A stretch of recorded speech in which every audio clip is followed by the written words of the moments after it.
Hi friends, வணக்கம். இன்றைக்கி நம்ம செய்ய போகிறது இட்லி உப்புமா. இதுக்கு நாங்கள் 5 இட்லி எடுத்திருக்கோம். தாளிக்கிறதுக்கு வெங்காயம், பச்சை மிளகாய், கருவேப்பிலை, பூண்டு. எண்ணெய் ஊற்றி எப்பயும் போல் தாளிச்சுக்கணும். கடுகு, கடலப்பருப்பு இதெல்லாம் போட்டு தாளிச்சிட்டு வெங்காயம், மிளகாய், பூண்டு, கருவேப்பிலை இதெல்லாம் போட்டு நல்லா வதக்கிக்கணும்.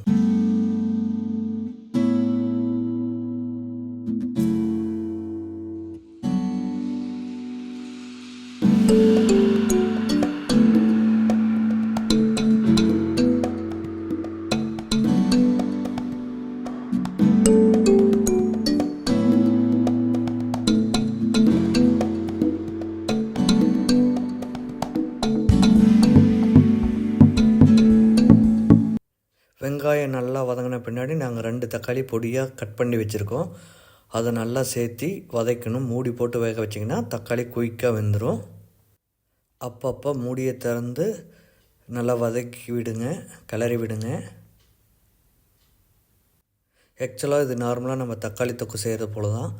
மீன் டைமில் நம்ம இட்லியை நல்லா பொடி பண்ணி வச்சுக்கலாம். அப்போ தான் நம்ம மிக்ஸ் பண்ணுறதுக்கும் ஈஸியாக இருக்கும்.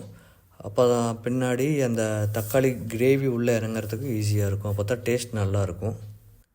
மேக்ஸிமம் உங்களால் எவ்வளோ பொடி பண்ண முடியுமோ அந்தளவுக்கு பொடி பண்ணிக்கங்க.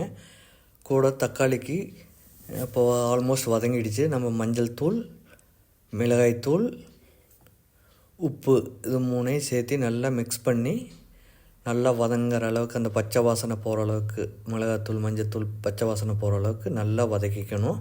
இனி பொடிச்சு வச்சுருக்கிற இட்லி போட்டு நல்லா மிக்ஸ் பண்ணிக்கலாம். ஒரு கை ஒன்று வித்தியாசமாக வரும். அந்த கை எங்கள் வீட்டு ஹோம் மினிஸ்டர் அம்மா. அவங்களுக்கு இந்த மாதிரி ஃபைனல் டச் கொடுக்குறது ரொம்ப பிடிக்கும்.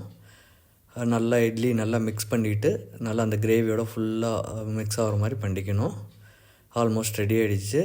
இனி கொத்தமல்லி தழை போட்டு இறக்கி வச்சிடலாம்.